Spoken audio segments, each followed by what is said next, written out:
ስለ ሪቫይቫል ማወቅ እንፈልጋለን ስለ መንፈስ ቅዱስ ጦታዎች ማወቅ እንፈልጋለን ለ40 አመት በላይ ሰብከባቸዋል በተለይ በዚህ ዘመን ላለን አማኞች የእግዚአብሔር ክብር ምንድነው የሚለው ነገር ትንሽ አሻሚ ይመስላል እርግጥ ሰው የእግዚአብሔር ክብር በመካከላችን አለ ሊል ይችላል ስሜታውያን ከሆኑ ነገሮች ጋር የተያዘ አይደለም ያለ እግዚአብሔር ክብር አገልግሎት ምን ይመስላል ያለ እግዚአብሔር ክብር ቤተክርስቲያንስ ህይወትስ አገልግሎትስ ምን ይመስላል መጀመሪያ መጠየቅ ያለብን ምን ሲል ነው የእግዚአብሔር ክብር ከኛ ዘንድ የሚሸሸው 40 ቀን በአመት ውስጥ 120 ቀን እንኳን መጾም ብንችል ቀጥታ ከፈተናና አዲስ መጽሐፍ ጽፈዋል በቅርብ ቀን የሚመረቅ የእግዚአብሔር ክብር የሚል መጽሐፍ ጽፈዋል ጌታም ያለኝ ይሄ ነው ለህዝቤ ባህል ሆኖለታል ልባችሁን እንጂ ልብሳችሁን አትቅደዱ እንደ መስሪያ ቤት ማባረር ሌላ ማምጣት ይቻላል አባት ግን እንሁን ካልን ጸጋ ይጠይቃል የተጽኖ ክልሉ ስፋቱስ ምን ያህል ነው ምን አይነት ጉብኝት እንጠብቅ እግዚአብሔር ኢትዮጵያን ይጎበኛል ኢኮኖሚዋን ይፈውሳል ፖለቲካዋንም ይፈውሳል እኔ መጠንቀቅ ያለብኝ ነገር እንዳገልጋይ ሰዎች የሚፈልጉትን እንዳልሰጣቸው ሙዚቃውም ጮክ ሲል ክብር አለ እንላለን ነብይ ነኝ እኮ ሲል አንድ ሰው ሁሉ ጊዜም ለመዋረድም ለመሰደድም ለመሞትም ተዘጋጅቷል እግዚአብሔር መንፈስ ያለ ብሎ ሌላ ግለሰብ ምልሽ እንደው ሌላ መቀመጫና መቆሚያ ስፍራ ሲጠበው ትንሽ ያሳፍራል አሁን የኔ ቤተክርስቲያን ትልቅ እንድትሆን አልፋ ጥላ እንድትሄድ ይሄ እኮ ማራቶን ሩጫ አይደለም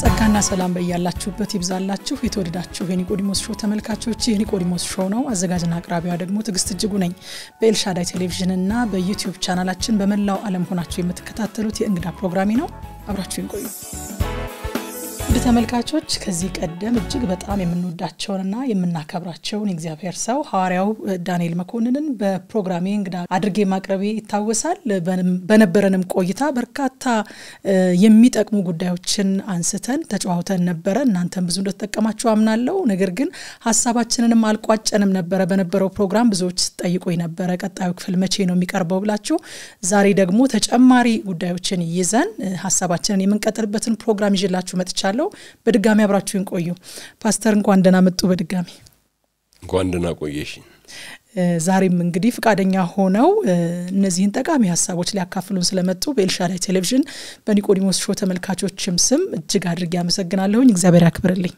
አሜን ዛሬ እንግዲህ የምናነሳቸው ጉዳዮች የበርካታ ክርስቲያኖች የልብ ጩኸት የሆነና እንደው የሁላችንም ማለት ይችላልው የልባችን ጥማትና ጉጉት የሆነ ሐሳብ ነው ዛሬ በጣም ጊዜ ወስደን የምናነሳው አዲስ መጽሐፍ ጽፈዋል በቅርብ ቀን የሚመረቅ የእግዚአብሔር ክብር የሚል መጽሐፍ ጽፈዋል በዚህ መጽሐፍ ዙሪያ እንነጋገራለን ብዙዎቻችን ስለ እግዚአብሔር ክብር ማወቅን ወዳለን የእግዚአብሔርን ክብር ኤክስፒሪየንስ ማድረግ በዛ ክብር ውስጥ መሆን እንፈልጋለንና ስለ ሪቫይቫል ማወቅ እንፈልጋለን ስለ መንፈስ ቅዱስ ጦታዎች ማወቅ እንፈልጋለን እርሶ ደግሞ እግዚአብሔር ረድቶት በአገራችን በዚህ በመድራችን ላይ በመንፈስ ቅዱስ ጦታ በእግዚአብሔር ክብር ረጅም ዓመታትን ያገለገሉ አገልጋይ ነውትና ከርሶ ብዙ ልንሰማ እንወዳለን መጀመሪያ እስኪ ስለ መጽሐፉ እናንሳና በቀጣይነት ደግሞ ወቅታዊ መልእክትም አለው ወደዛ እናልፋለን ይሄን የእግዚአብሔር ክብር የሚል መጽሐፍ እንዴት ተጻፈ ምንድነው ዋና ሐሳቡስ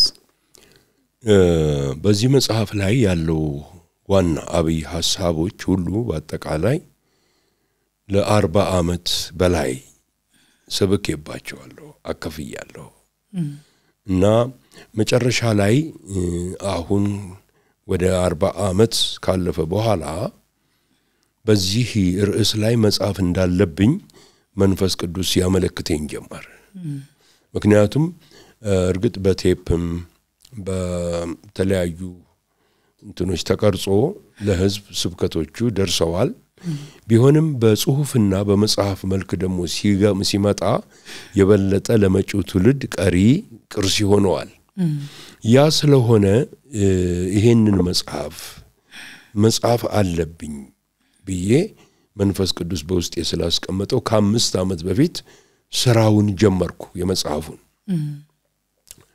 መጽሐፉ ሰርቼው ማለት እየሰራውት ሲሄድ ሰፊ ሆነብኝ በጣም ርዕሱም ትልቅ ነው ግዙፍ ነው ስለዚህ ምን የፈለኩት በጣም ትልቅ መጽሐፍ ጽፎ እንትን ለማለት ሳይሆን በቀላሉ ወደ ጌታ የመጡ ሰዎች አንብበውት ሊረዱት በሚችሉት መልኩ ለማቅረብና ለህይወታቸው እድገት እግዚአብሔርን ክብር ለመለማመድ ደግሞ ናፍቀት እንዲኖራቸው በእግዚአብሔር ህልውና ውስጥ መኖር ሁሉ ጊዜ የህይወታቸው ጥማት እንዲሆን የሚያነሳሳ ያንን ጥማት የሚያቀጣጥል መጽሐፍ እንዲሆን ነው የዋነኛ ዓላማው እና እንግዲህ ከ5 ዓመት በኋላ አለቀና መጽሐፉን እንትኑን ቀነስኩት ምዕራፎቹን ቀነስ አደረኩና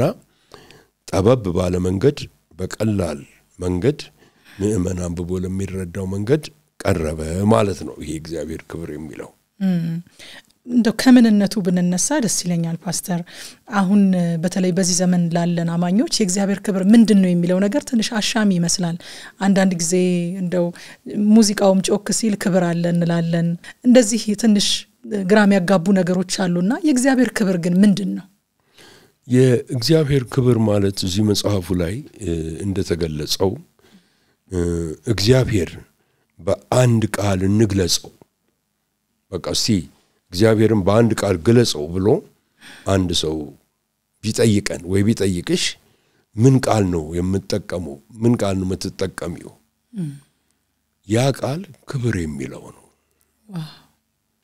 ክብር የሚለው ነው ካቦድ የሚለው የዕብራይስጡ ቃል ክብር ነው ለምን በጣም ሰፊ ነው ካቦድ ማለት የእግዚአብሔር ልዕልና ማለት ነው የእግዚአብሔር አብሮነት መሆን ማለት ነው የእግዚአብሔር ባህሪው ወይንም በርሱ ዘንድ ያለው ነገር ሁሉ የሚያጠቃልል ነው እና አሁን እንግዲህ ስንመጣ የእግዚአብሔርን ክብር መለማመድ ዛሬ በዘመናችን እንዴት ነው ምን ማለት ነው ስንል እርግጥ ሰው የእግዚአብሔር ክብር በመካከላችን አለ ሊል ይችላል እስራኤላውያን የእግዚአብሔርን ታቦት ይዘው ከሴሎ ሲወጡ በኤሊ ዘመን እግዚአብሔር ከኛ ጋራ ነው ክብሩ ከኛ ጋራ ነው ብለው አምነው ነበር ነገር ግን አልነበረም እግዚአብሔር በዛ ውስጥ ታቦቱም ሲወጣ እኮ ትልቅ እልልታ ድምጽ አሰሙ ምድርም ተናወጠች ይላል ነገር ግን እግዚአብሔር በዛ ውስጥ አልነበረም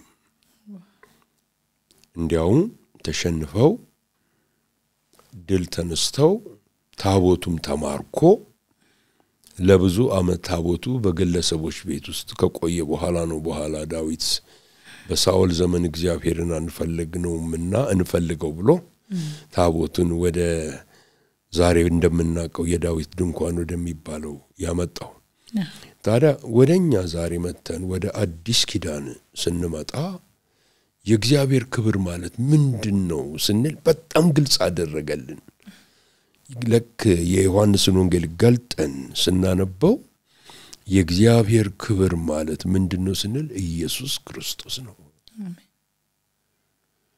ምንድነው እሱም ከአባቱ ዘንድ ያለውን ክብሩን አየን ነው የሚለው በቃ የእግዚአብሔር ክብር ማለት ኢየሱስ ክርስቶስ ነው ኢየሱስ ክርስቶስ ደግሞ በልባችን አደረ ማለት የእግዚአብሔር ክብር በእኛ ውስጥ አደረ ማለት ነው ጳውሎስ ለዚህ ነው ለቆላስይስ ሰዎች አንድ ሚስጥር እነግራችኋለሁ ሚስጥሩ የክብር ተስፋ ያለው ክርስቶስ በእናንተ ውስጥ ማደሩ ነው ይላል በእናንተ ውስጥ መገኘቱ ነው ይላል ስለዚህ ያ ነው እንጂ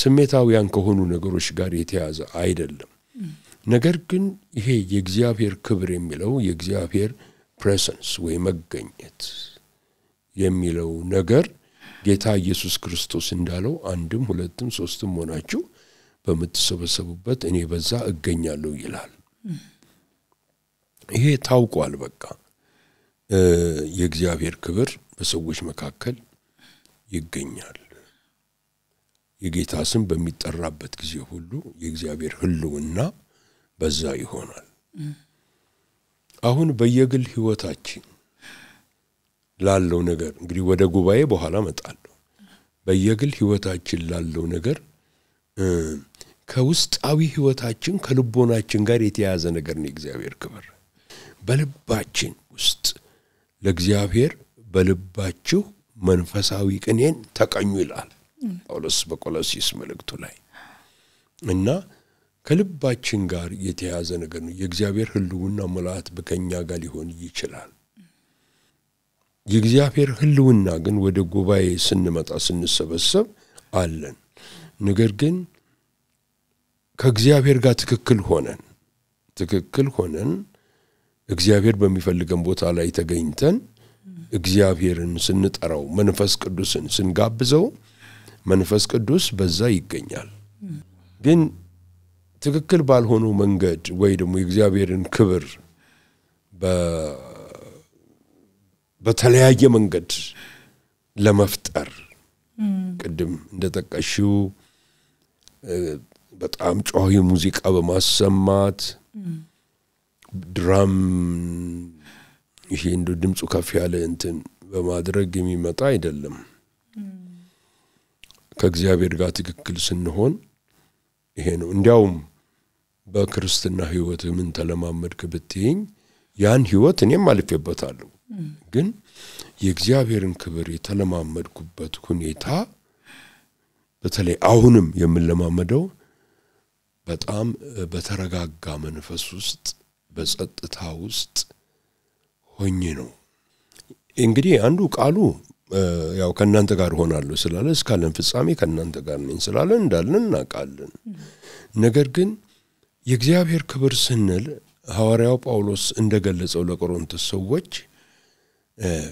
ከክብር ወደ ክብር እንለወጣለን ስለሚል የእግዚአብሔር ክብር ከአንዱ ክብር ወደ ሌላው ክብር ከአንዱ ክብር ወደ ሌላው ክብር እየገባን እንሄዳለን ቀደም ሲል እንደተጠቀስኩት መቼስ ሁላችንም የእግዚአብሔርን ክብርን እናፍቃለን ግን ደግሞ አንዳንድ ጊዜ እንደው ዘመኑን ባመጣው ነገር እየተወሰደን እርሶም እንዳነሱት በተለያዩ ብልጭልጭ ነገሮችም የእግዚአብሔርን ክብር ያየን እየመሰለን ከእግዚአብሔር ክብር ወጥተን ራሳችንን እናገኛለንና ረጅም ዓመት በእግዚአብሔር ክብር ውስጥ እንደኖረና እንዳገለገለ አገልጋይ ደው ምን ይመስላል በእግዚአብሔር ክብር ውስጥ መኖርና ማገልገል ጠቀሜታውን ቢያሳዩንና ናፍቆታችን ቢጨምር አንደኛው በእግዚአብሔር ክብር ውስጥ ሆኖ ማገልገል ማለት አገልጋዩ የእግዚአብሔርን ፕሬዘንስ ከሱ ጋር መሆኑን እየጠበቀ ሲራመድ ምንድነው ይሄን ሲባል እንግዲህ የእግዚአብሔርን ክብርን መጠበቅ አለብኝ ወይ ለማገልገል ብሎ ሰው እኮ ሊል ይችላል በተለያየ ምክንያት አሁን ለምሳሌ ሐዋርያው ጳውሎስ በኢሲያ በነበረበት ጊዜ በዛ ብዙ ጣዖት ስለነበረ መታወቅ ገጠመው እና ቃሉንም ሊሰብክ ፈለገ መንፈስ ቅዱስ ግን ከለከለው ይላል እንዲህ አይነትም ልምምድ አለ እስካሁን ድረስ አናቅ ምክንያቱ እያንዳንዱ ሰው የእግዚአብሔርን ክብር የሚለማመድበት ውስጣዊ ከነፍሱ ጋር የተያያዘ መንገድ አለው የእግዚአብሔር ክብር መገኘት በፎርሙላ አይገኝም ፎርሙላ የለውም እና አንዳንድ ጊዜ አንዳንድ ሰዎች የሚያደርጓቸው ነገሮች አሉ በእኛ ሀገርም አላየሁትም እንደማይሆንም ተስፋ አደርጋለሁ ለምሳሌ እኔ አሁን በመካከላችሁ አልፋለሁ ያን ጊዜ የእግዚአብሔር ክብር መጥቶ በላያችሁ ላይ ይወድቃል ይሄ በማስታወቂያ የሚሆን ነገር አይደለም የእግዚአብሔር ክብር በሰውየው ላይ ካለ ይኖራል እኮ በጴጥሮስ ላይ እንደነበረው በጥላው ሰዎች እንደተፈወሱ ሊኖር ይችላል ግን ሰዎች ናቸው ይሄ ሰው የእግዚአብሔር ህልውና ይዞ የሚሄድ ነው የእግዚአብሔር ፕሬዘንስ ከሱ ጋር ነው ስለዚህ ይሄ ሰው ድዋዮቻችንን ህመምተኞቻችንን አምጥተን በሱ ጥላ ማረፊያ ስፍራ ብናረጋቸው ይፈወሳል ብለው አመኑ ጳውሎስ እኮ ልብሱን ጥሎ ሲሄድ ልብሴ ይፈውሳል ብሎ አደራ ልብሴ ይፈውሳል እንግዲህ ብሎ ነግሯቸው አልሄደም ያውቃሉ አሁን እዛ ብንጠቀምበት ፈውስ ይሆናል ሰላምሩ ነው ታዲያ ለማለት የፈለኩት ምንድነው ይሄ ከክብር ወደ ክብር የሚሄድ ነገር አለ ስለዚህ በየደረጃው በየደረስንበት እያደገ የሚሄድ ነገር ነው እስከ ምን ድረስ ያድጋል ስንል እንግዲህ ያው አዲስ ኪዳን መመልከት ነው ሐዋርያው ጳውሎስ የእግዚአብሔር መገኘት አንዳንድ ጊዜ በዙሪያው የሚያበስሩለት መልአክ እየተገለጸ ነበር የሚነግረው አንዳንዴም ጌታ አጠገቤ ቆመ ነበር ይላል ያድጋል ማለት ነው እያደገ ይሄዳል ያ ነው እንትን እግዚአብሔር ክብር እንትን መጀመሪያ ግን ልቦናችን አንደኛ በእግዚአብሔር ቃል ሁለተኛ በመንፈስ ቅዱስ ጋር ባለን ግንኙነት የተዘጋጀ መሆን አለበት እነዚህ ሙላቶች በህይወታችን ውስጥ እንዲኖሩ ያስፈልጋል የክርስቶስ ሙላት እንግዲህ አማኞች በመሆናችን በልባችን ውስጥ ለዘላለም የእግዚአብሔር መንፈስ እንዲያድር ተሰጥቶናል ቅድም እንዳነሱትም የክብር ተስፋ ያለው ክርስቶስ በውስጣችን አድሯል ሁለትም ሶስትም ሆነን በመንሰበሰብበትም በዚያ እንደሚገኝ ቃል ገብቶልናል ነገር ግን አሁን እርሶ ያነሱት ይሄ የተገለጠ የእግዚአብሔር ክብር የሚሰራ የእግዚአብሔር ክብር ደግሞ በአገልግሎታችንና በህይወታችን ልንለማመደው የምንችለው ነገር ከሆነ ይሄ ነገር ሲጎድል ይሄ የተገለጠ የእግዚአብሔር ክብር ከመካከላችን ሲጎድል ምን ትመስላለች ቤተክርስቲያን ያለ እግዚአብሔር ክብር አገልግሎት ምን ይመስላል ያለ እግዚአብሔር ክብር ቤተክርስቲያንስ ህይወትስ አገልግሎትስ ምን ይመስላል በጣም ከባድ ነው መጀመሪያ መጠየቅ ያለብን ምን ሲል ነው የእግዚአብሔር ክብር ከኛ ዘንድ የሚሸሸው የሚለውን ነገር ከአዲስም ከብሉይም ባነሳ ደስ ይለኛል ከብሉይ ኪዳን በመናነብበት ጊዜ ሕዝቅኤል ምዕራፍ 8 9 10 ስናነብ የእግዚአብሔር ክብር ከነበረበት ስፍራ ተነስቶ ማለት ከመሰዊያው ላይ ከመድረኩ ላይ ተነስቶ ወደ መግቢያው በር እንደሄደ ይነግረናል ይጠብቃቸው ነበር ዝም ብሎ ንስሐ እንዲገቡ ነው አልገቡም ከበሩ ላይ ደግሞ ተነስቶ በመስራቅ ባለው ተራራማ ስፍራ ላይ ቆሞ አየሁት አለ ይጠብቃቸው ነበር አልገቡም የእግዚአብሔር ክብር ሄደ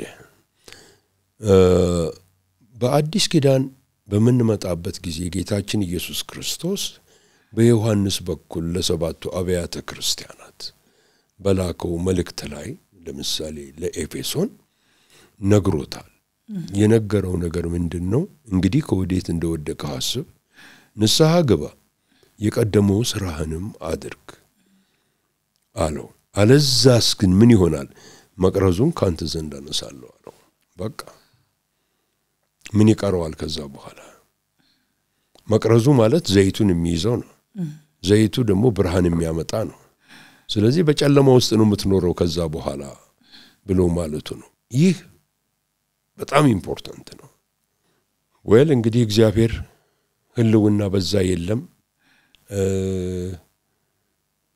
በምንም አይነት መንገድ ሰዎች እግዚአብሔርን እንትን ሊለማመዱ አይችሉም ግን ከነቁ ወደ ንስሐ ካልነቁ ግን ምንድነው የሚያደርጉት ያንን የጎደለውን ነገር ቅድም እንዳልሽው በሌላ በሙዚቃ በጃዝ በተለያየ ነገር ለመሙላት ይሞክራሉ ህዝቡ ባዶ ነው አንደኛ ህይወቱ በቃሉ አያድግም ከመንፈስ ቅዱስ ጋር ግንኙነት የለውም በጸጋው አያድግም ከዛም አልፎ ደግሞ ከጌታ ጋር መገናኘት አይችልም ህይወቱ በባዶነት ይሞላል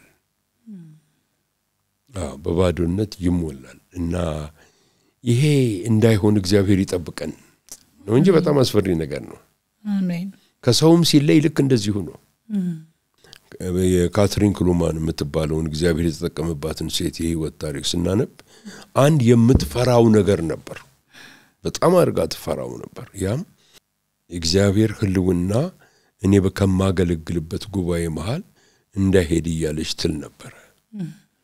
እና እንግዲህ እግዚአብሔር በቀጥያ ከጀመርኩት አንዴ ልጨርሰው ብዬ ነው።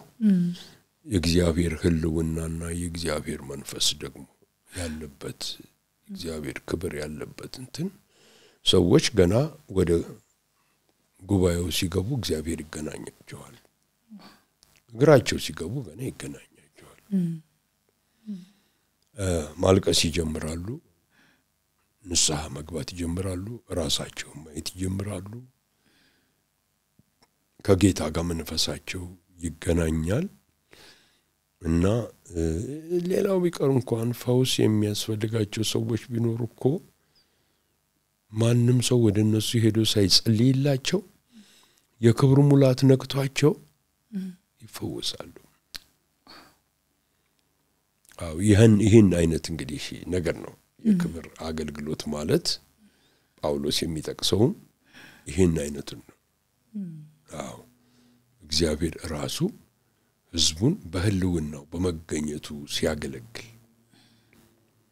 እግዚአብሔር እንዲያረግ ነው እንግዲህ ምኞታችን። አሜን። እንግዲህ በእግዚአብሔርም ቃል ደግሞ በአገልግሎቱም እግዚአብሔር ክብር ምን ማለት እንደሆነ በጉባኤ ሲገለጥ በሰው ህይወት በአገልጋዮች ሲገለጥ የሚያደርገውን ነገር በብዙ ያዩ ሰው ነውና ይሄንን መጽሐፍ የሚያነቡ ሰዎች ብዙ መረዳት እንደሚያገኙ አምናለሁኝ።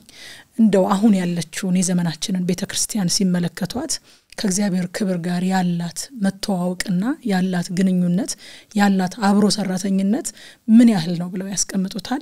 እንዴትስ ነው ደግሞ ወደ ሙላት መግባት የምትችለው?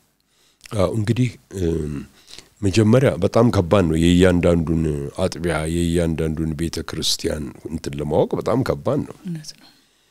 አንዳንድ ቦታ የእግዚአብሔር ህልውና እንዳለ እንዲሁ ቅድም እንዳልኩት እኔ አሁን አንዳንድ ቦታ ተጋብዤ ሲሄድ የእግዚአብሔር ህልውና እንዲሁ ገና ቁጭ ስል ይነካኛል። በዛ ቦታ እንዳለ እረዳዋለሁ።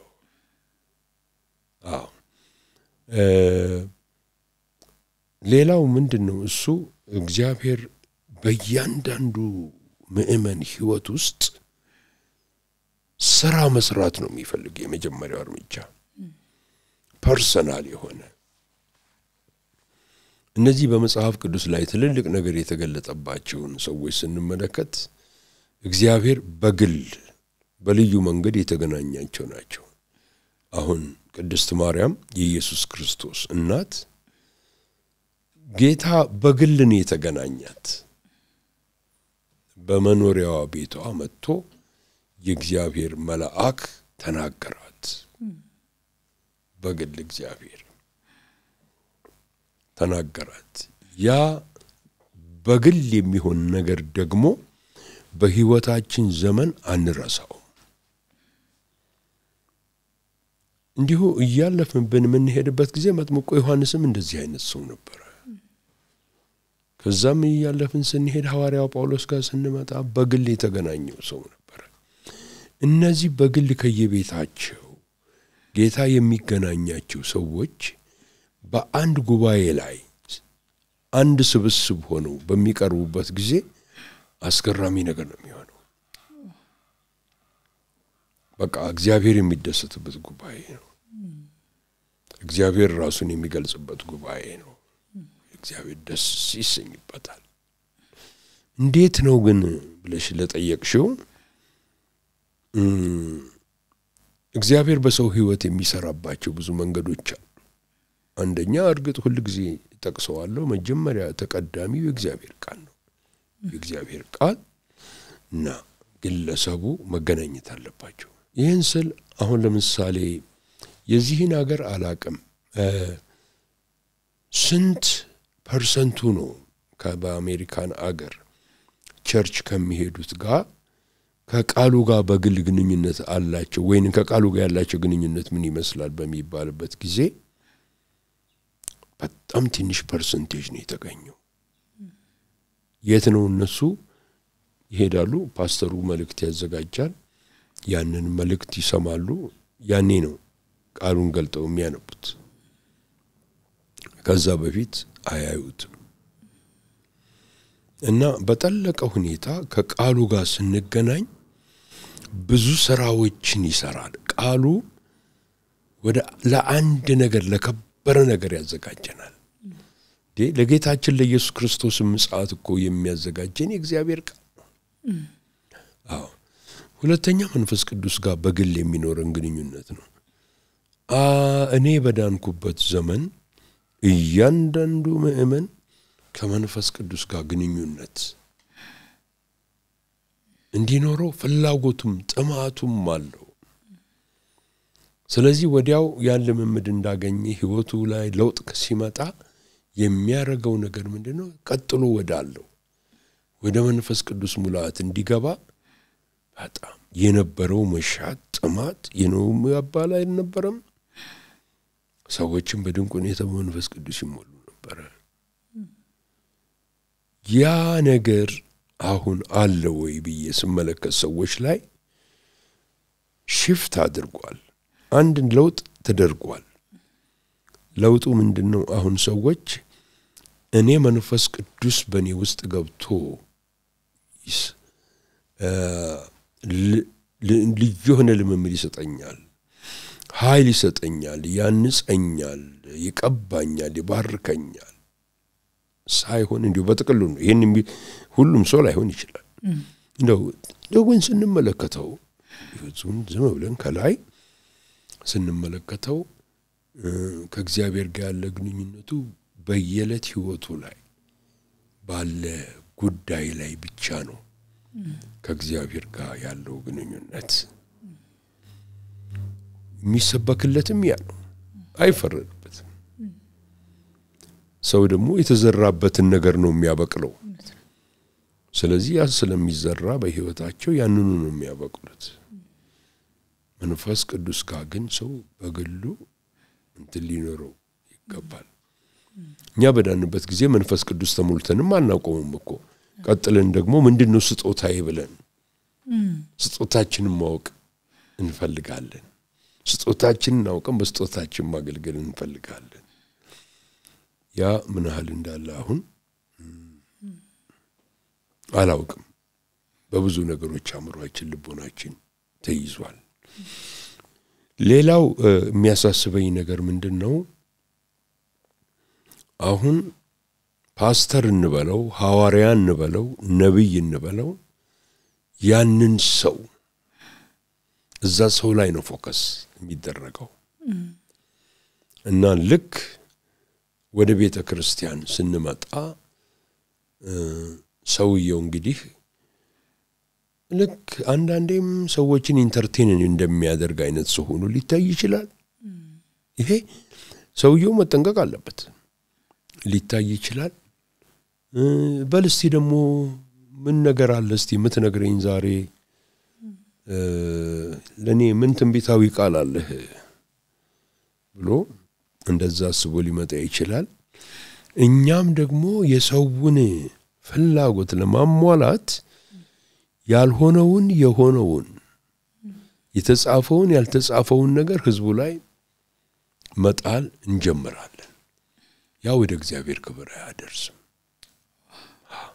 ሶስተኛው እግዚአብሔር ጸጋ ነው። እግዚአብሔር ጸጋ ያልኩበት ምክንያት ምንድነው? ሰዎች በጌታ ደስ ይበለን የፈለግነውን አይነት ሰዎች እንሁን 40 ቀን በአመት ውስጥ 120 ቀን እንኳን መጾም ብንችል ቀጥታ ከፈተና እናመልጥም። በዓለም ሳላችሁ ፈተና አለባችሁ ነው የሚለው። እያንዳንዳችን ፈተና አለብን። በህይወታችን ውስጥ ጦርነት አለ፣ መከራ ይመጣብናል። ያ መከራ አይነቱ መንገዱ ነገሩ በጣም ይለያያል። በዛ ውስጥ ግን ጠብቆ የሚያቆመን የእግዚአብሔር ቃል ነው፣ የእግዚአብሔር ጸጋ ነው። ስለዚህ ነው ማነው ጴጥሮስ በቃሉ ላይ በጸጋው እደጉ ብሎ ያለው በዚህ ምክንያት ነው። ግንቦት 19 ቀን እግዚአብሔር ሀገራዊ ትንቢታዊ መልእክት ሰጥቶት ያንን ደግሞ ከ750 በላይ ለሚሆኑ መሪዎችና አገልጋዮች አስተላልፈዋልና ስለዛ ትንቢታዊ መልእክት አሁን ብንነጋገር ደስ ይለኛል። እየተነጋገርነው ከመጣነው ጉዳይም ጋር ተያያዥነት አለው ብዬ ስላመንኩኝ ነው። በስፍራውም ላይ ተገኝቼ ስለነበረ ወደዚህ ወደ ምንናፍቀው ነፃ ወደሚያወጣን ሙሉ ወደሚያደርገን ወደ እግዚአብሔር ክብር የምንገባበት መንገድ ነው ብዬ አምናለሁኝ። ይሄ መልእክትምና ይሄ የእግዚአብሔር ትንቢታዊ መልእክት ምንድነው? በዚህ ዘመን እግዚአብሔር ለሀገር ለቤተክርስቲያን በእርሱ በኩል ያስተላለፈውን መልእክት በዚህ መድረክ ደግሞ ለሚያደምጡ ተመልካቾቻችን ቢያስተላልፉ ደስ ብሎኛል። አንቺም ባለቤትሽም ወንድማችን ጥላሁን እዛ ነበራችሁ። መልእክቱ ግልጽና ቀጥተኛ ነበር። ከ3 ዓመት በላይ ነው እግዚአብሔር ይሄን ነገር የተናገረኝም ደግሞ ምንድነው ባጭሩ እዛ ላይ እንዳለ እግዚአብሔር መጎብኘትን ይጎበኛቸዋል። መነሻ የሆነው ዮሴፍ ነው ያንን የተናገረው። በዘፍጥረት 50 ቁጥር 24 ላይ እግዚአብሔር መጎብኘትን ይጎበኛቸዋል ለአባቶቻችንም የተናገረውን ቃል ኪዳን ይፈጽም ዘንድ ወደ ተስፋይቱ ምድርም ያገባቸዋል አላቸው። ታገኛላችሁ ያንን ትቀበላላችሁ አላቸው። እና እኔን ግን አደራ አካሌን ከሞትኩ በኋላ አስክሬኔን ወደ ተስፋይቱ ምድር ወስዳችሁ በእነ አብርሃም በእነ ያዕቆብ በእነ ይስሐቅ አስቀምጡልኝ ብሎ ተናገረ። እንግዲህ ያ መነሻ ሆኖ ነገር ግን እግዚአብሔር እኔ አንዱ እግዚአብሔር መጎብኘትን ይጎበኛቸዋል የሚያጽናና ቃል ነው። ደስ ይላል። አዎ አሁንም ቢሆን እግዚአብሔር ቤተክርስቲያንን ይጎበኛል፣ ኢትዮጵያንም ይጎበኛል። አሜን። ይሄ መልእክት አለኝ። ይሄ መልእክት ግን ምናልባት በአሁን ጊዜ እንዲሁ ዙሪያችንን ስንመለከት በቀላሉ የምንቀበለው ላይሆን ይችላል። የኑሮውን ውድነት ስንመለከት የፖለቲካውን ውስጥ ያለውን ዝበራረቀው ሁኔታ ስናይ እንደገና ደግሞ ያሉትን ሶሻል ፕሮብሌምስ ስንመለከት የኑሮውን ውድነት ስናይ ይሄን አይተን እግዚአብሔር እኛን አሁን ጎበኘናል በዚህ ጊዜ በርግጥ ይጎበኘናል የሚል ጥያቄ ሊጠየቅ ይችል ይሆናል። እግዚአብሔር ደግሞ የሚናገረው ወይ የሚሰራው ልክ እንደዚህ አይነት ሁኔታ ሲሆን ነው። በቃ አይቻልም፣ ምንም ነገር የለም፣ ተስፋ የለም ብለው ሰዎች እዛ ሁኔታው ሲገቡ ነው ያኔ እግዚአብሔር የሚነሳው በቃሉ ላይ ድግ ይላል ያን ጊዜ። ይሄ ነው እንዲያውም በእግዚአብሔር ቃል ላይ ስንመለከት ረሃብ በእስራኤል ጸንቶ እጅግ በሆነበት ጊዜ እግዚአብሔር አምላክ ጉብኝት እንደሚሆን በነብዩ ኤልሳ ተናገረ። ይሄ ለማመን የንጉሱን እጅ ደግፍ የነበረው አገልጋይ ይሄ እንኳን በጣም ከባድ ነገር ነው አለ። ግን ጉብኝት አለ። ጉብኝቱ እንግዲህ መንፈሳዊ ይቅደም እንጂ እንደገና ደግሞ ስጋዊ ጉብኝትም ይቀጥላል። እግዚአብሔር ሆሊስቲክ ነው፣ ሁለንተናዊ የሆነ አይነት ጉብኝት ነው ለሰው የሚሰጠው ለህዝብ የሚሰጠው። ግን ወደዚህ ጉብኝቱ ስለመግባት ሁለተኛው መልእክት ያስተላለፍኩት ዋናው ቁልፉ ነገር ፓስተሮች፣ ወንጌላውያን፣ ሐዋርያት፣ ነቢያት ይቀጥላል ወዘተ ወይንም ደግሞ በቤተ ክርስቲያን አገልግሎት ጎልተው የሚታዩ ሰዎች ይሄንን ለጉብኝት መንገዱን የማዘጋጀት ኃላፊነት አለባቸው። ሚልክያስ ምዕራፍ 3 ቁጥር 1 ላይ መልእክተኛዬን አስቀድሞ እልካለሁ ይላል፣ መንገድንም ደግሞ ያዘጋጀልኝ ዘንድ። መንገድ ያዘጋጃል። እኛ መንገድ ማዘጋጀት አለብን፣ ህዝቡን ማዘጋጀት አለብን። አሁን ህዝብን ለብዙ ነገር ማዘጋጀት ይቻላል። ሰው እኮ ህዝብን ለአመጽም ያዘጋጃል፣ ለክፋትም ያዘጋጃል። ወደ ቤተ ክርስቲያን ደግሞ ስንመጣ ለብዙ ነገር ማዘጋጀትም እንትን ይላል አይደለ? ጉብኝት ስንል ያንን ተቀብለን ህዝቡን እናዘጋጀው። እንዴት ነው የምናዘጋጀው? የትላንትናው መልእክት ይሄ ነበር። አላለቀም መልእክቱ። 7 ነገሮችን ነው እግዚአብሔር ያሳየ የምናዘጋጅበት። አንደኛው እግዚአብሔር የተናገረኝ ንስሐ ነው። ንስሐ የመግባትን ነገር ነው። ሁለተኛው የአባቶች ልብ ወደ ልጆች፣ የልጆች ልብ ወደ አባቶች መመለስ አለበት። ሶስተኛው ደግሞ ክርስቶስ የአገልግሎታችን ማዕከል መሆን አለበት፣ ዋነኛ መሆን አለበት። ከዛ ስንመለከት ደግሞ የእግዚአብሔር ቃል አራተኛው የበላይነት ስፍራ በቤተ ክርስቲያን እንዲኖረው ያስፈልጋል። ከዛ በላይ ደግሞ መልእክታችን ደግሞ መስቀሉ ላይ ያተኮረ እንዲሆን ያስፈልጋል። ከዛ ደግሞ እነዚህ ነገሮች በእኛ ሲጠቃለሉ እግዚአብሔር በእኛ ውስጥ ተልእኮ ይፈጽማል፣ ለተልእኮ ይልከናል። በየተራና በየረድፉ እነዚህን ነገሮች ለማምጣት ነው። በትላንትና ዕለት ስለ ንስሐ እና የአባቶች ልብ ወደ ልጆች፣ የልጆች ወደ አባቶች መመለስ አለበት የሚለውን ገልጫለሁ። ትንሽ ፈንጠቅ ለማድረግ ያው መተላለፉም አይቀርም። ንስሐ በጣም ኮመን ነገር ነው ማለት አሁን ለሀገራችን እስቲ እንደው በአመት ውስጥ ስንት ጊዜ ነው የምትሰሚው የንስሐና የጾምና የጸሎት ጊዜ ታወጀ ሲባል? ብዙ ጊዜ። እኔ ደስ ይለኛል ይሄ መሆኑ፣ በጣም እግዚአብሔርን አመሰግናለሁ። ነገር ግን ችግሩ ይሄ ነገር ባህል እንዳይሆንብን ነው፣ ትራዲሽን እንዳይሆንብን ነው። መንፈሳዊው ተጽዕኖ፣ መንፈሳዊ ኢምፓክት የሌለው ዝም ብሎ ብቻ አለል እንዴት ይሆናል? እዛ ላይ በይበልጥ ለመግለጽ የፈለኩት ነገር አለ። ያም ምንድነው? እኔ ጌታን ጠየቅኩት።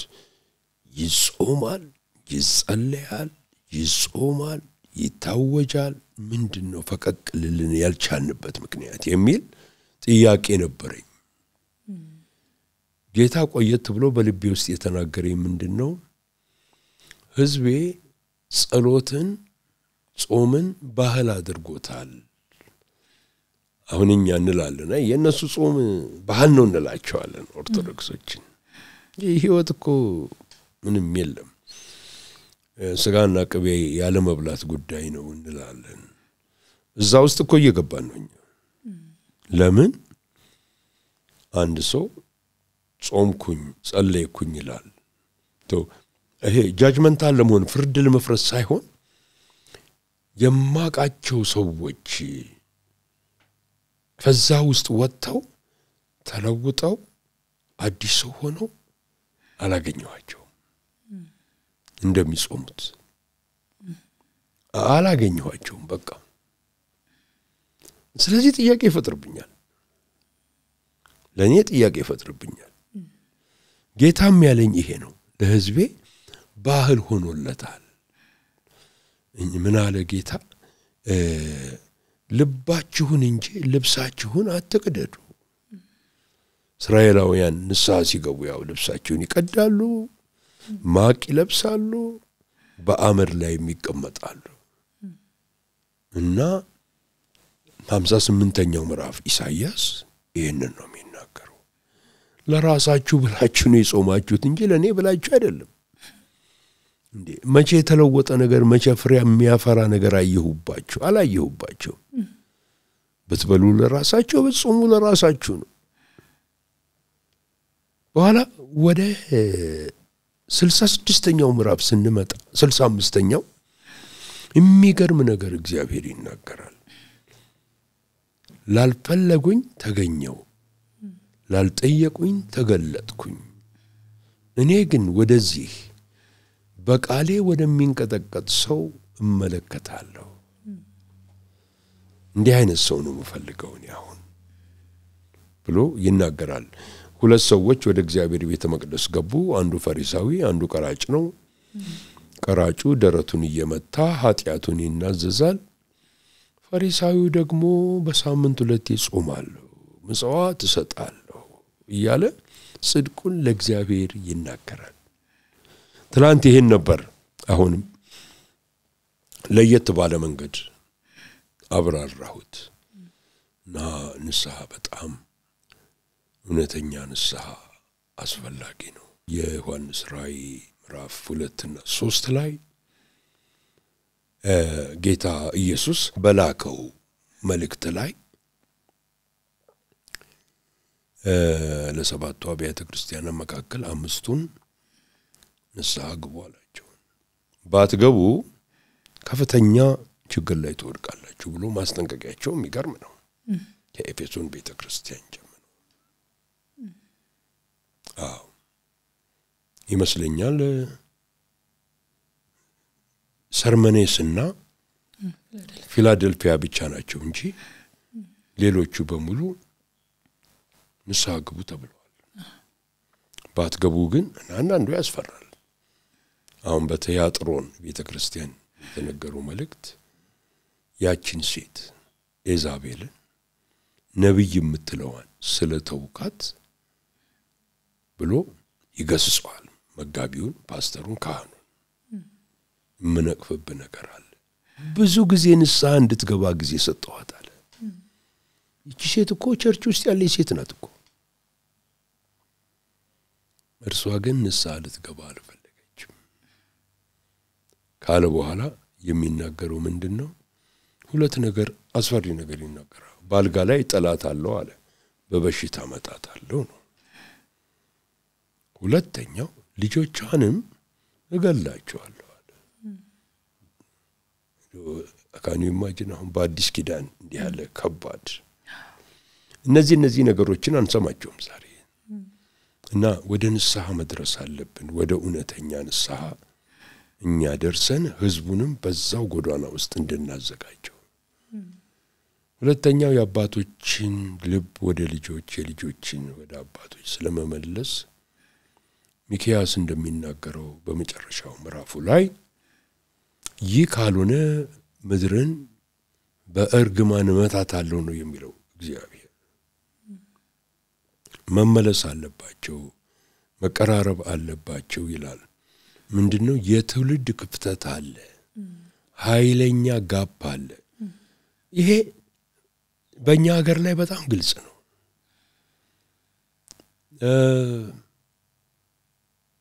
40 ዓመት እኔ እንኳን ሳቅ ያህል ክፍተቱ በጣም ኃይለኛ እየሆነ ሄደ።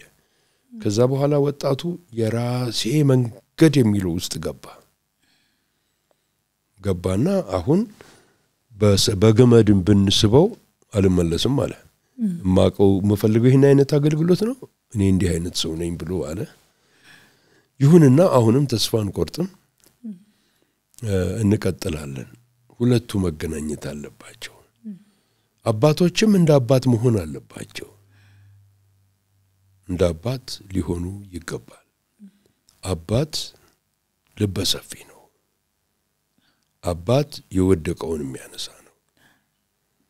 አባት ለልጁ ሁሌ መልካምን የሚመኝ ነው። ሁሉ ጊዜ ዱላ ይዞ ቤት ውስጥ የሚቀመጥ አባት ልጁን ያጠዋል ለዘላለም። አያገኘውም፣ ጥሎት ይሄዳል። እንዲህ አይነት አባት ከመሆን እግዚአብሔር ይጠብቀን።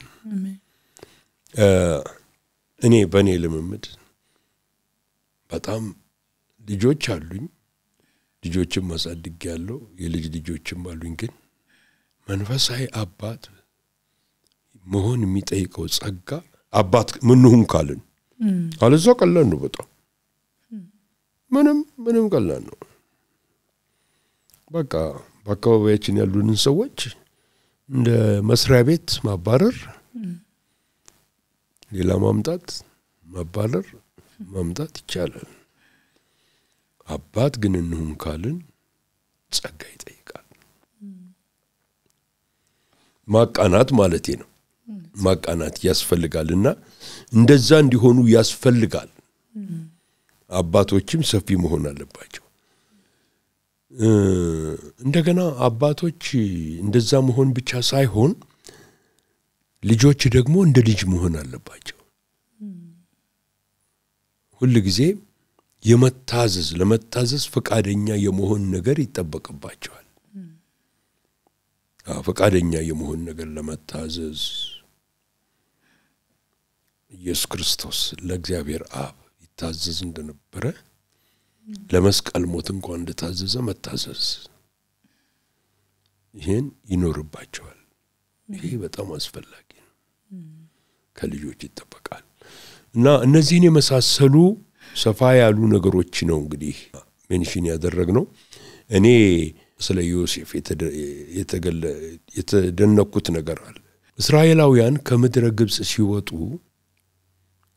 ዮሴፍን አስክሬን ልክ እንደነገራቸው ተሸክመው ነው የወጡት 40 ዓመት ሙሉ ይዘው ተንከራተቱ ሰውየው በህይወት የለም ግን የሚገርመው ነገር የሰጣቸው ቃል የተጠበቀ ነበር አባት ነውና እና ይሄን ይመስላል ማለት ነው መቼም ያው ነበር ስብሰባ ላይ ሰፊ ነው እውነት ነው መልእክቱን ባስተላለፉበት ሰዓት ሰዎች ከእግዚአብሔር ጉብኝት ጋር ሊተላለፉ የሚችሉባቸው ምክንያቶች ብለው አንዱ የሚመጣውን ትንቢት በራሳቸው መንገድ መተርጎም ወይንም የሚፈልጉትን ነገር ብቻ መርጠው የመስማት ነገር አላቸው ሰዎች እስራኤል ጌታ ኢየሱስ ክርስቶስን ጉብኝቷን የተላለፈችው የምትፈልገው ነገር እንዲነገራት ብቻ ተጠብቅ ስለነበረ ነው ብለው ነበርና አሁን ይሄ እግዚአብሔር በርሶ በኩል ያመጣው መልእክት የሚመጣው ጉብኝት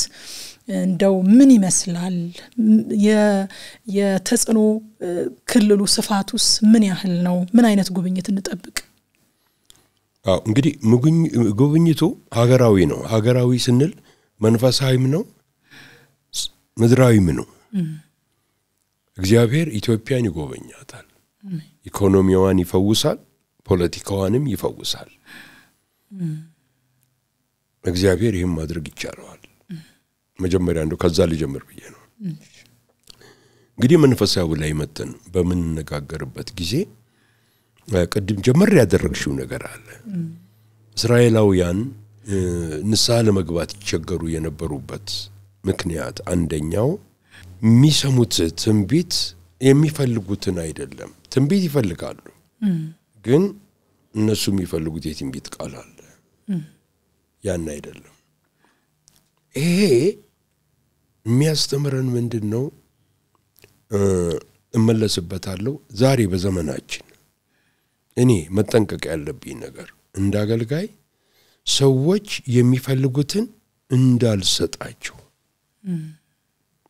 እግዚአብሔር የሚለውን ግን እንድሰጣቸው አለዛ በሰዎችን ፍላጎት ለማሟላት ከሄድን ወደ ሐሰት መገለጥ ወደ ሐሰት ትንቢት እንገባለን ማለት ነው እና ምን እንዳልሽው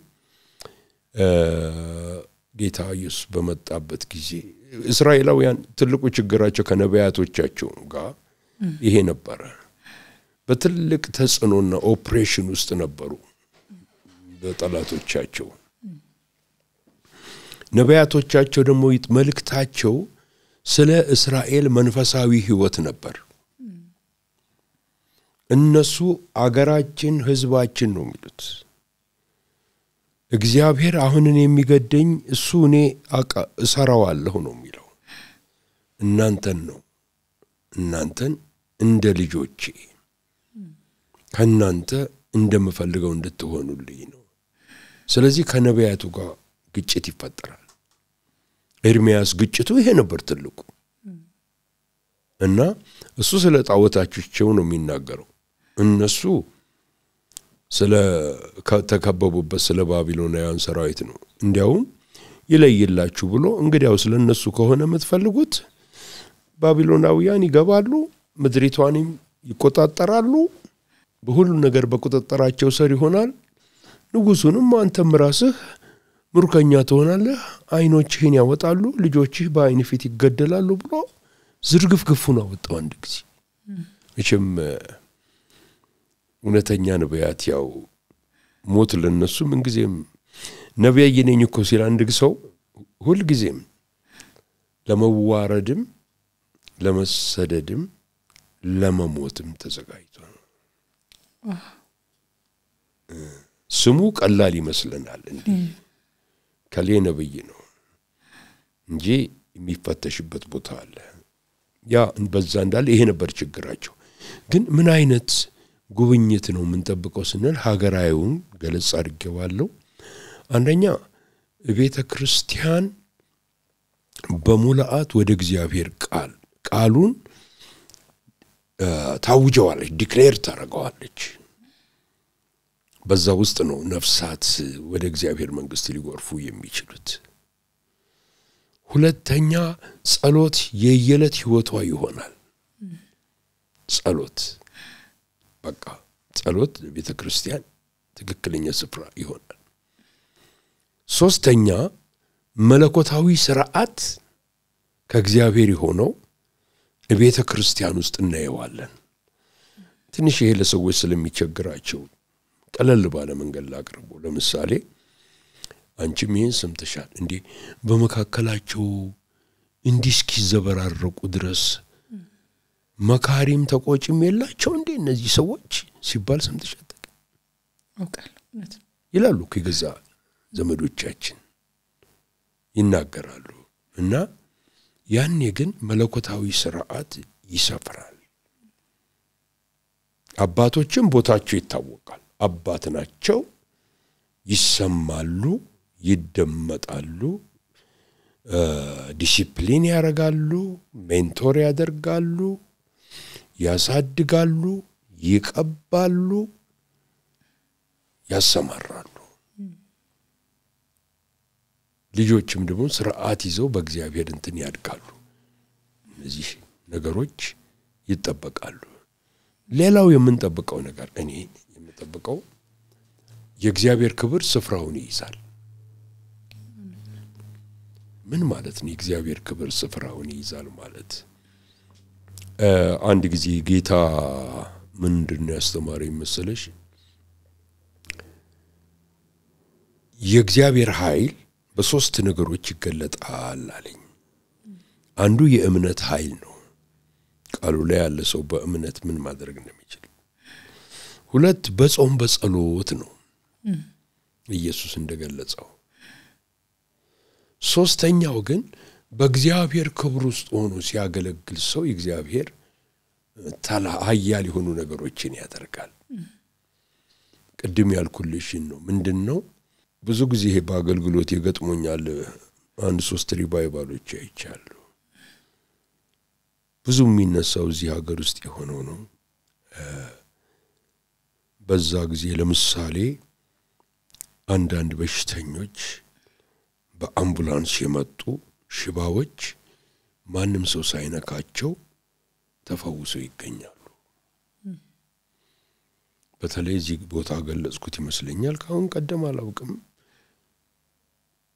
በተለይ አንዲት ልጅ ሲለኛል እግሯ ታስሮ ነበር በዊልቸር ሲያመጣት እግሯ እንዲህ እየተንቀጠቀጠ ስለሚያስቸግር አስረዋት ቁጭ አድርገዋታል ወንበር ዝም ብሎ በኋላ ስትናገር እንደ ኤሌክትሪክ ኃይል ብቻ ሰውነቴ ውስጥ ይሄዳል አለች ቃሉ ሲሰበክ ዝም ብሎ ይሄዳል አለች ምንድን ይሄ ነገር ጌታን የምትቀበሉ ሲባል አሁን እግሯ ታስሯል አይደል ማን እንደፈታው አላቅም አለች ብድግ ብላ ቆመች ይሄ እንግዲህ እግዚአብሔር ክብር የሚያደርገው አገልግሎት ነው አንድ ጊዜ ሳገለግል ጸጥታ ሆኖ አንድ ጥግ ላይ ሁካታና ጩኸት ተሰማ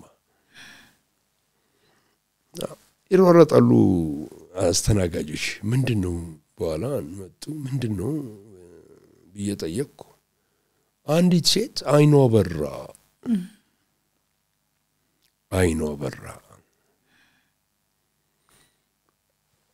እንዲሁ እየተሰበከ ብሎ መንፈስ ቅዱስ እየሄደ ይነካል እና ቅድም የጠቀስኳት ሴት በ1976 እንደ አውሮፓውያን አቆጣጠር የሞተችው ካትሪን ክሉመን ለጥቂት ሰዎች ነበር የምንጸልየው ብዙዎቹ በጉባኤ ውስጥ ሆኖ ነበር የሚፈወሱት ያን አይነት አገልግሎት ይመጣል ሌላው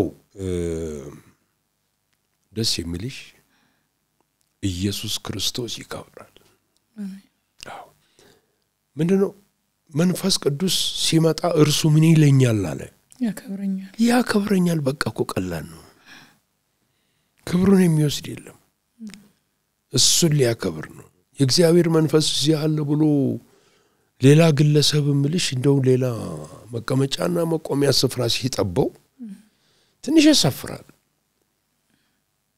ነገር ግን እሱ በመጣ ጊዜ ያከብረኛል ከዚሁ ጋር ተያይዞ የእግዚአብሔርን ጉብኝት እንዳናስተውል ሊያደርጉን የሚችሉ ነገሮች ምንድናቸው የሚለውንና ከእግዚአብሔር ጉብኝት ጋር መተላለፍስ ያለውን ጉዳትም ቢያሳዩን እሱ በጣም ከባድ ነው በሉቃስ ወንጌል ምዕራፍ 19 ላይ ጌታችን ኢየሱስ ክርስቶስ 49ኛው ቁጥር ላይ ነው ኢየሩሳሌም ብዙ ጊዜ ለሰበስብሽ ወደድኩ ዶሮ ጫጩቶቿን እንደምትሰበስብ አንቺ ግን አልወደድሽም ካለ በኋላ አንድ ቃል ተናገረ የመጎብኘትሽን ዘመን አላወቅሽም አለ አስደነገጠም በጣም ከባድ ነው የመጎብኘትን ዘመን አለማወቅ ከባድ ነው መተላለፍ አያድርግብን እግዚአብሔር አሜን የምመኘው መቼ ምህረቱ በእኛ ላይ እጅግ የበዛ ነው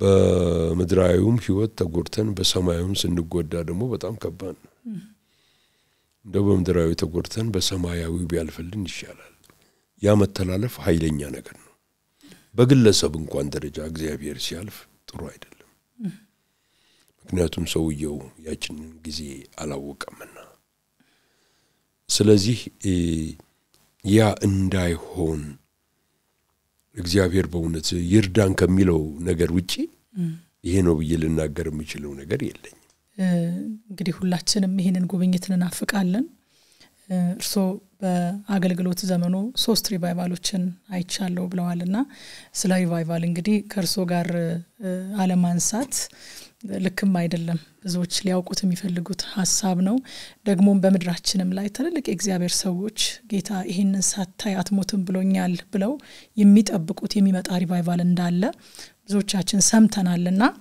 ይሄ ሪቫይቫል እውነተኛው ሪቫይቫል እንዲነሳስ የቤተክርስቲያን ድርሻ ምንድነው ይላሉ አው ቅድም ያልኩት ነው እንግዲህ ሲዘረዝረው የነበረው መንገድና ጥርጊያውን ለመንፈስ ቅዱስ ለእግዚአብሔር ማዘጋጀት ያስፈልጋል እንዴት እንደሚዘጋጅ እንግዲህ ካልነው ያው ጸሎትን ወደ ቦታው መመለስ ያስፈልጋል ቤተክርስቲያን በእውነተኛ ንስሐ ውስጥ ማለፍ ይኖርባታል ፎከስ ማድረግ ያለብን የእግዚአብሔር መንግስት ላይ ነው በብዛት አሁን የኔ ቤተክርስቲያን ትልቅ እንድትሆን አልፋ ጥላ እንድትሄድ ይሄ እኮ ማራቶን ሩጫ አይደለም ይሄ እግዚአብሔር መንግስት ነው ወደዛ ውስጥ መግባት ይኖርብናል እግዚአብሔር ሲጎበኝ ትላንትና እንዳልኩት እንደ ትልቅ ዝናብ ነው ዝናብ ስፍራና ቦታ አይመርጥም አዲስ አበባ ላይ ከወረደ ወረደ ነው የፊተኛው የኋለኛው ዝናብ ይለዋል እና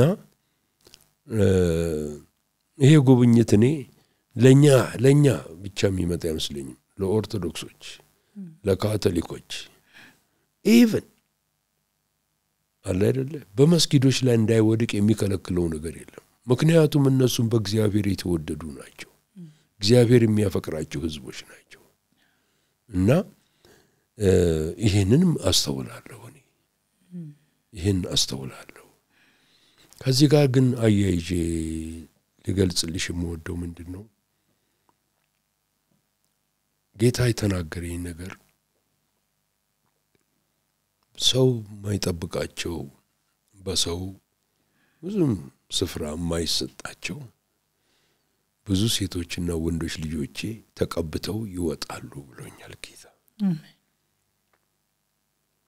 እንግዲህ የኛ የአባቶች አንዱም ድርሻ ሐዋርያው ጳውሎስ እንደተናገረው እጆቼን ባንተ ላይ በመጫን ባንተ ላይ ያለውን የመንፈስ ቅዱስ ስጦታ አነሳሳለሁ አለ። ይሄ አሁን ትላንት የተጀመረ ነገር ዓላማው ገና የሚቀጥል ነገር ነው። ይሄን ስራ የሚሰራው ነው አሁን አንቺ የምትጠይቂኝ። ገና ሁለተኛ ስብሰባ አለው። ገና ወደፊት እየቀጠለ ሄዶ አባቶች መተው በልጆች ላይ እጃቸውን በመጫን ኢምፓርቴሽን ይሰጣሉ አለ አይደለ? ጸጋቸው እንዲነሳ። ምክንያቱም አንድ ቀንኛ መቀመጫችን ላይ የለንም። ሌሎቹ እንዳለፉ እናልፋለን እኛ። እነዚህ ግን ልጆቻችንን ከስር ቆንጆ አድርገን አሳምረን ውበት ሰጠን እንዲነሱ እናደርጋለን። እና ያሉትም ደግሞ አገልጋዮች አሁን በዚህ ዘመን ወጣት አገልጋዮች እኛን ሲያው ወይ እንደኔ አይነለውትን ሰው ሲያው መልእክቶቻችንን ሲሰሙ ይቃወሙናል የሚል ነገር ባያድርባቸው ደስ ይለኛል። እንወዳቸዋለን። ከኛ አብራክ ነው የወጡት። ግልጽ እውነት እንነጋገር።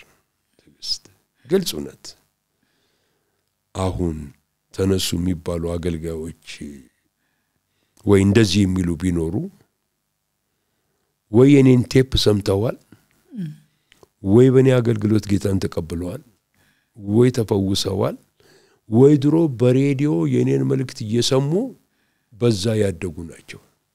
እንዴት እነዚህ እንቃወማቸዋለሁ? ከኛ አብራክ የወጡ ናቸው። ግን ትንሽ ያስተካከልን እቤት እንደሚሰራ ውበት አግኝቶ እንዲወጣ አድርገን ልንሰራቸው እንፈልጋለን። አዎ ይሄን እውነተኛ ጉብኝትና እውነተኛ ሪቫይቫል በእንደዚህ አይነት ዝግጅት ሆነን ስንጠባበቅ አንዳንድ ጊዜ ሰዎች የሚፈሯቸውና የሚያነሷቸው ነገሮች አሉ። ሪቫይቫል ተነሳ ይባልና ከዛ ደግሞ መልሶ የሰው ልብ ውድቅ የሚልበት ሁኔታ አለና እንደው የእውነተኛ ሪቫይቫል ምልክቶች ምንድን ናቸው ይላሉ? አዎ ምንድነው እሱ? አንደኛ ሪቫይቫል ትንሽ ሞከር ያለሁኝ መጽሐፍቶችንም ለማንበብ አንዳንድ የሴሚናሪ አስተማሪዎችም ጥናት አድርገው እንትን ያሉትን ዘመን አለው። ኢየሱስ ክርስቶስ 3 ዓመት ተኩል ያገለገለው። ሪቫይቫልም ደግሞ ዘመን አለው። እግዚአብሔር ልክ ስራውን ይፈጽምና ይቆማል። እንዴት ነው? ዝናብ ይመጣና ደመና ይይዝና ዘንቦ ቀጥ ይላል። ስራ ሰርቷል። ኔክስት ግን የሚሰራ ስራ አለ።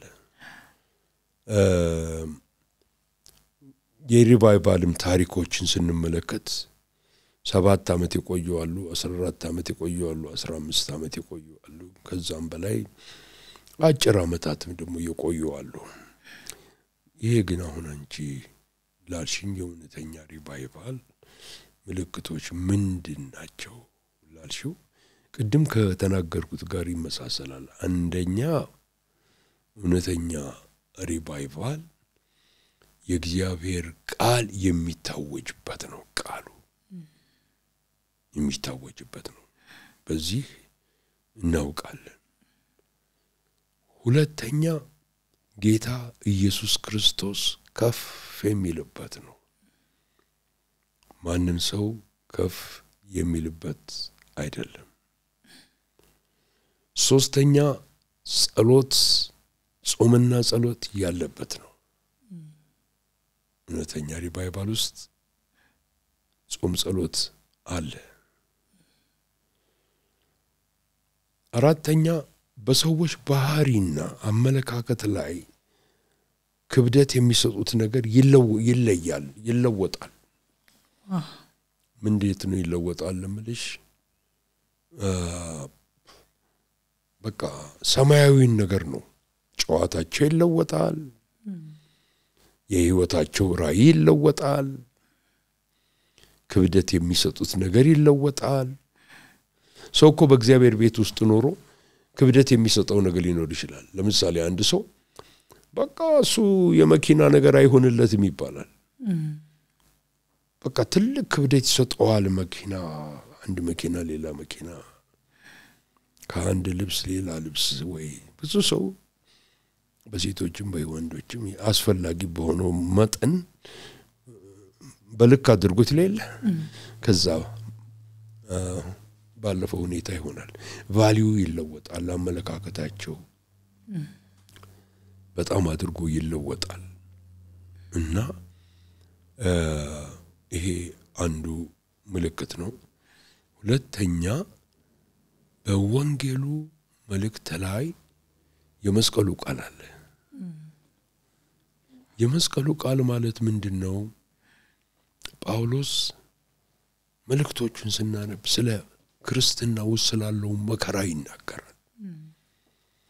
ኢየሱስ ክርስቶስ ወንጌልን ሲሰብክ ማንም ሊከተለኝ የሚወድ ቢኖር መስቀሉን ተሸክሞ ይከተለኝ፣ ከኔ ይልቅ አለን እናቱን አባቱን ወንድሙን እህቱን ይልና የራሱን እንኳን ህይወት ጭምር ባይክድ እኔ ደቀ መዝሙር ሊሆን አይችልም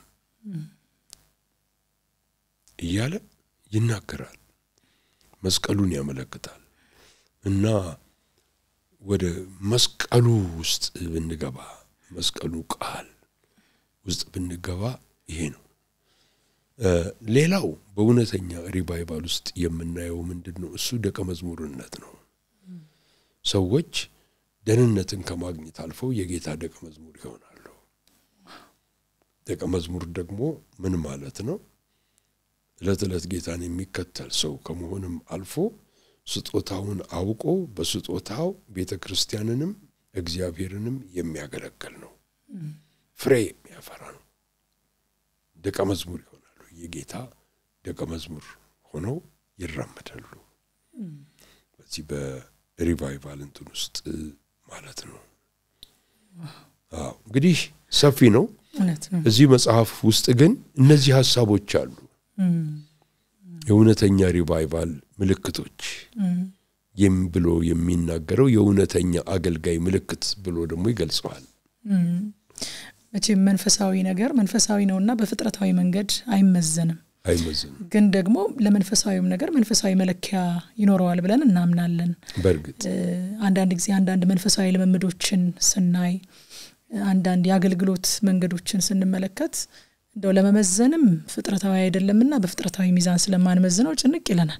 ግን ደግሞ እንደርሱ ያሉ አባቶች መንፈሳዊ መለኪያዎችን ልትሰጡን ትችላላችሁ ብዬ አምናለሁ። መንፈሳዊ ስጦታዎች በምንድነው የሚመዘኑት? መንፈሳዊ አገልግሎቶች ልምምዶች በምንድነው የሚለኩት? መንፈሳዊ ልምምዶች ወይንም ስጦታዎችም ቢሆኑ ዋነኛ ተግባራቸው ምንድነው?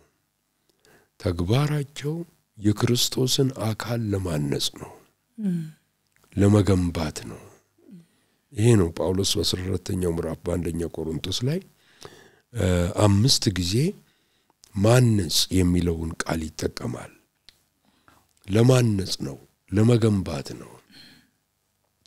እኔ እንደ መልካም አናጺ ነኝ ይላል ጳውሎስ በሚናገርበት ጊዜ እና ለማነጽ እንጂ ለማፍረስ አይደለም። ሰዎችን ወደ በለጠ ወደ እግዚአብሔር የሚያስጠጋ እንጂ ከእግዚአብሔር ነገር አርቆ ስጋዊ የሚያደርግ አይደለም። ስጋዊያን እንዲሆኑ የሚያደርግ አይደለም። ስለዚህ መንፈሳዊ ልምምዶችን በዛው አይን ነው የምንመለከታቸው። መንፈሳዊ ልምምዶች አሉ። በኢየሱስ ክርስቶስ በአገልግሎቱ ላይ ታይተዋል። በደቀ መዛሙርቱ አገልግሎት ታይተዋል።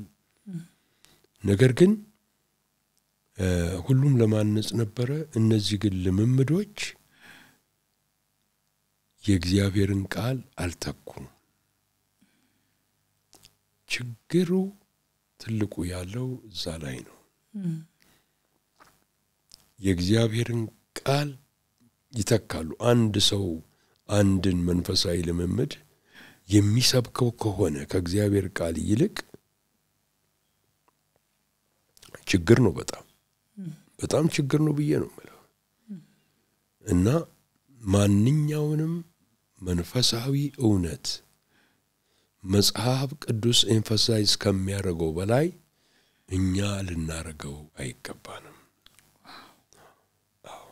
መንፈሳዊ ደግሞ ልምምዶች ሲሰበኩና እነሱ ሲሆኑ ወዴት ይመሩናል ወደ ሐሰት ትምህርትና ወደ ሐሰት አሰራር ውስጥ ይከቱናል ወደ ሐሰት ትምህርት ውስጥ በትክክል ይከቱናል ያ በጣም አደገኛ ነገር ነው እንግዲህ መንፈሳዊ ስጦታ ሁሉ ለማነጽ የሚሰጥ ቢሆንም ግን ደግሞ እያንዳንዳችን አካሉን የምናንጽበት ልዩ ልዩ ስጦታ ነው የሚሰጠንና አንድ አማኝ ወይንም አንድ አገልጋይ የተሰጠውን ስጦታ እንዴት ነው ለይቶ ማወቅ የሚችለው እንግዲህ አንድ አማኝ በእግዚአብሔር የሰጠውን ስጦታ የሚያቀበት አንደኛው መንገድ በሚኖረው ሸክም ነው ሸክም ለምሳሌ አሁን አንድ ሰው ጸሎት ላይ ያዘነብላል ሸክም አለው ጸለይ ነው የሚፈልገው አንዳንድ ሰው ደግሞ ሸክሙ አምልኮት ነው ወደ አምልኮት አገልግሎት ነው መግባት የሚፈልገው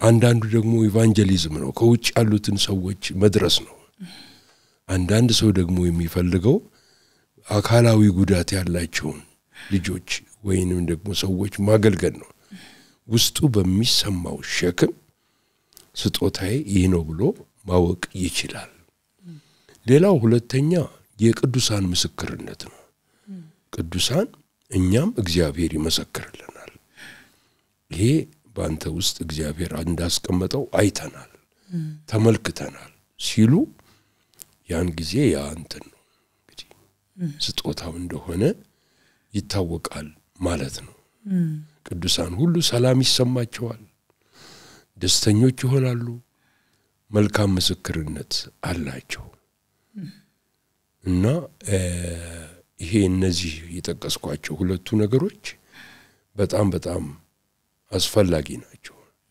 ለማወቅም ደግሞ ይረዱናል ይሄንን ሐሳብ ያነሳውት ለምንድነው አሁን በአገራችን ለምሳሌ ሯጮች ሮጠው በርካታ ሜዳሊያዎችን ይዘው በመጡ ሰሞን ሯጭ ይበዛል ጧት የሆነ ሰው በአንድ አገልግሎት በአንድ መንገድ ስኬታማ ሆኖ የታየ ሰሞን ሁላችንም በዛ መንገድ ለመሮጥ የመፈለግ አይነት አመለካከት ይኖረናልና ግን እግዚአብሔር በሰጠን ነው ምናፈራው በያምናለሁኝ እንደው በአጠቃላይ ግን እንደ መጨረሻ እንደ መዝጊያም ሐሳብ ስለመቀባት ልናውቃቸው የሚገቡ ነገሮች የሚሉትን ቢያካፍሉን እኔ መጨረሻ ጥያቄ ነው ምንድነው እሱ መቀባት ስንል ሐዋርያው ጳውሎስ ከደህንነት ጀምሮ እግዚአብሔር እንደቀባን ይናገራል በቆሮንቶስ መልእክቱ ላይ ተቀብተናል የሚለው ነገር ግን ይሄ የእግዚአብሔር ቅባት የሚለው እንግዲህ ሰዎች ያስፋፉ ሲያስተምሩትና የብዙ ነገሮችን ሲያዘርፍ ሲያወጡለት የተለያየ ነገሮችን አንዳንዱ መጽሐፍ ቅዱሳዊ ነው አንዳንዱ እንትን ነው ነገር ግን ምንድነው እግዚአብሔር ቀባ ስንል ምንድነው ለአንድ ዓላማ ለአንድ ጉዳይ ለአንድ ስጦታ ለአንድ ለተለየ አገልግሎት ሰውየውን አስነስቶታል ማለት ነው ያ ነው መለየት ነው ለአንድ ዓላማ መለየት ነው ማለት ነው ለይቶ እግዚአብሔር ለዛ ጉዳይ በተለይ እንዲያከናውን ቀብቶታል ማለት ነው እንጂ የእግዚአብሔር ቅባት ዝም ብሎ ደስ እንዲያሰኘን እንዲያስቀን ወይ እንደ አንድ ጊዜ አሸብሽበን እንትን እንድንል ወይ እንዲህ ከኛ እንዲለይ አይደለም ፐርፐስ አለው ለዛ ለተጠራንበት ነገር ተቀብተናል ለምን በብሉይ ኪዳን ቅባትን ሲያስቀምጠው በኦሪት መጽሐፍ ላይ አንደኛ ለምጻሙ ይቀባ ነበር ከለምጹ ሲነጻው ይሄን ከደህንነት ጋር ያይዘው ያስተምሩታል ከምንቀበለው ሰላምና ደስታ ጋር ሁለተኛ የክህነት ቅባት አለ አሮን እንደተቀባው አይነት ቅባቱም ለየት ያለ ነው እና ልዩ መዓዛ ሽታ ያለው ከተለያዩ ነገሮች የተቀመመ እንደነበረ መጽሐፍ ቅዱስ ይነግረናል። ሶስተኛው ነገስታት ይቀቡ ነበር እና